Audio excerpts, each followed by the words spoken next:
It seems like every time God Wars Dungeon gets brought up, people always have these fond memories of doing bandos with their buddies or camping out Zilliana, but I have never heard a single person say, oh man, I love Armadillo. I can't wait to get an Aviansies task. In fact, the opposite seems to be the case the majority of the time. People generally hate Kriara. So today I have decided to camp out Kree for 8 hours straight. 5 hours straight. Sorry, I know it's normally 8, but we had some technical errors we had to overcome. Anyway, back to the video. And try to find an answer to the question, why do people hate Armadillo? Well, we are jumping right into this one, gamers. And by the way, welcome to Sweaty Sunday.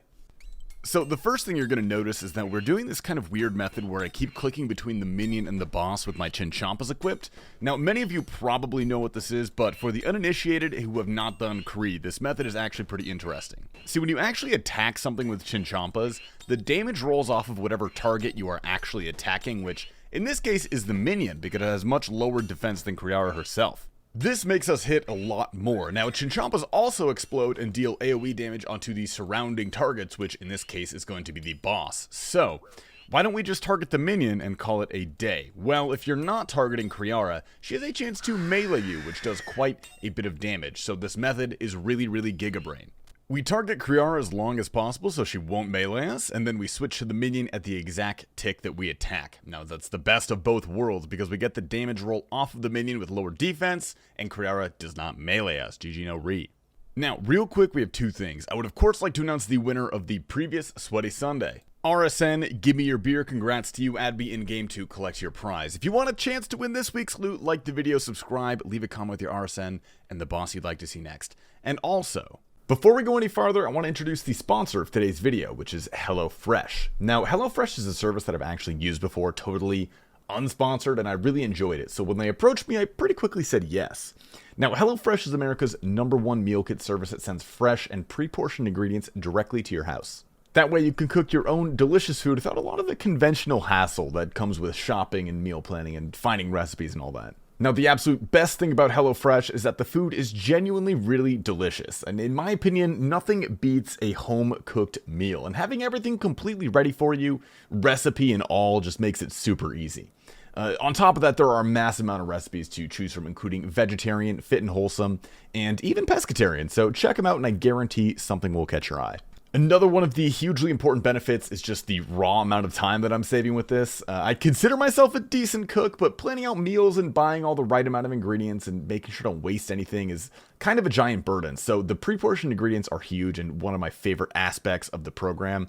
And on top of that, HelloFresh also offers low prep options. A lot of the meals are super quick and cleanup is always super easy. Another big reason I like this is because it helps me reach my goals with food and fitness, and I've been big into working out for a while now, but I have gained a few lbs with the lockdown and all that, so this is really helping me regain control over my food choices. It's super easy to track. I can pick and choose the meals that best fit my dietary needs, so over the week I have a lot less that I have to worry about, and I can focus on my content creation and staying fit. So I recommend you guys try this out. Use my link or go to HelloFresh.com and use code POGTASTYMAY16 for up to 16 free meals and 3 surprise gifts across 6 HelloFresh boxes plus free shipping. Once you click, my description will live update to count up the purchases. Gifts can include free appetizers, free desserts, and free premium recipes. So guys, go check them out now, and thank you again to HelloFresh for sponsoring this video.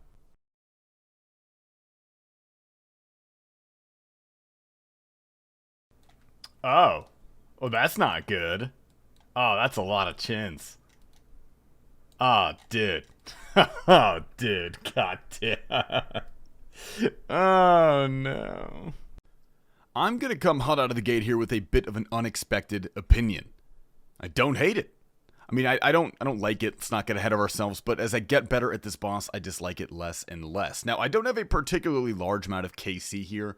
We are starting this challenge at 357, and here's the collection log, by the way, for those curious. Not terrible, but nothing special. I can, however, understand the major dislike of this boss. It's old, and that really shows, right? The pinnacle of PvM at this time was stand under the boss so it doesn't hit you. That's about all we had. This encounter wasn't even designed to be soloed. There's this constant pushback mechanic that really just kind of interrupts everything. The sudden camera movement is very jarring. There's literally no weapon that's good DPS on a Kriara, and overall the experience just lacks fluidity. But as I'm settling into this here, there's certainly a rhythm to be found, which is not unenjoyable.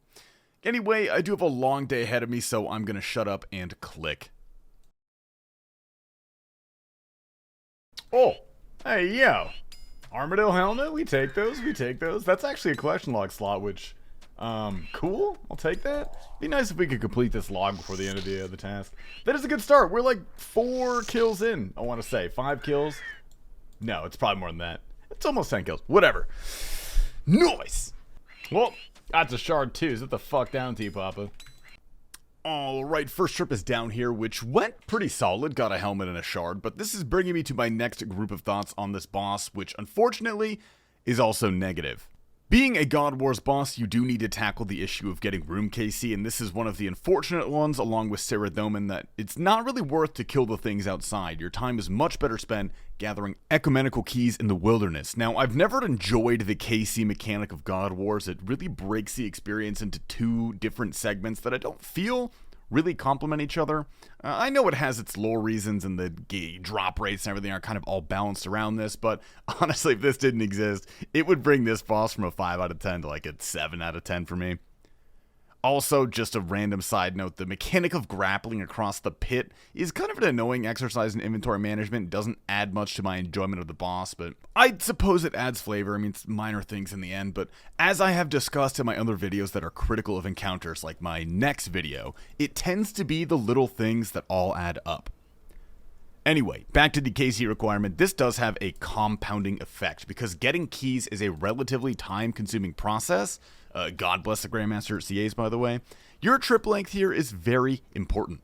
The shorter your trips, the more keys you need, the more time you'll spend gathering them, the less time you get to do the boss. Now, this is bad enough in and of itself, but this, on top of the fact that Kriara has a bajillion defense to every style, means that doing this on Slayer task is borderline necessary. So this is all starting to come together why this is such an unpopular boss now. Between getting keys and getting tasks, you need like an hour of prep time for every hour of Kriara that you do.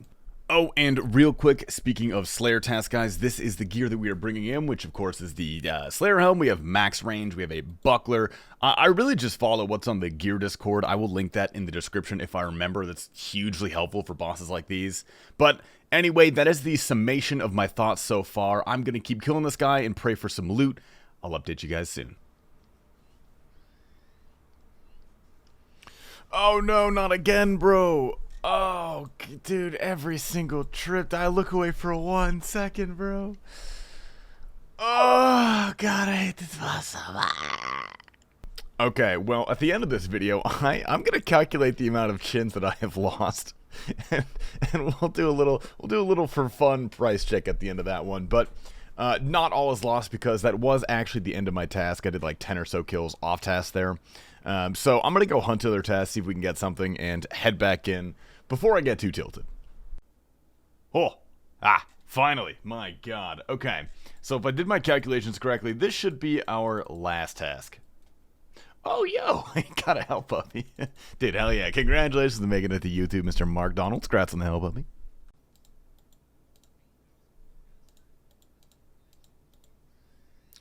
Dude, I'm gonna lose my mind. I have lost so many chins doing this, dude. I'd literally... I just can't camp under 30. Every time I've died, bro, I've been camping under 30. Oh, this is a disgusting one. Oh, Jesus Christ. I hate this boss. I changed my mind. This boss is the worst boss in the game. Hands down, 100%. Oh, man, I think that's rare. Ooh, nice. Alright, we're going to call that trip there, honestly. That one went much smoother than all the other ones because we didn't die, which is, I guess, pretty freaking sick. We do have 25 kills left on this task, though, and I'm not going to leave it there. We are going to finish this off and see if we can get a little bit lucky. And also, for a little treat, I'm gonna turn this into a master, and we're gonna end off the episode with that little bad boy right there. Oh, there is the final key. And that is our last kill, and we get absolutely nothing. I'm getting the hell out of here. Oh, Jesus Christ. Yeah, I'm gonna get the hell out of here, boys. Let's go ahead and do that master. Let's tally up the loot, and let's see how this challenge ended. Spoiler alert, probably not the best. However, clues have massive potential, so good luck us.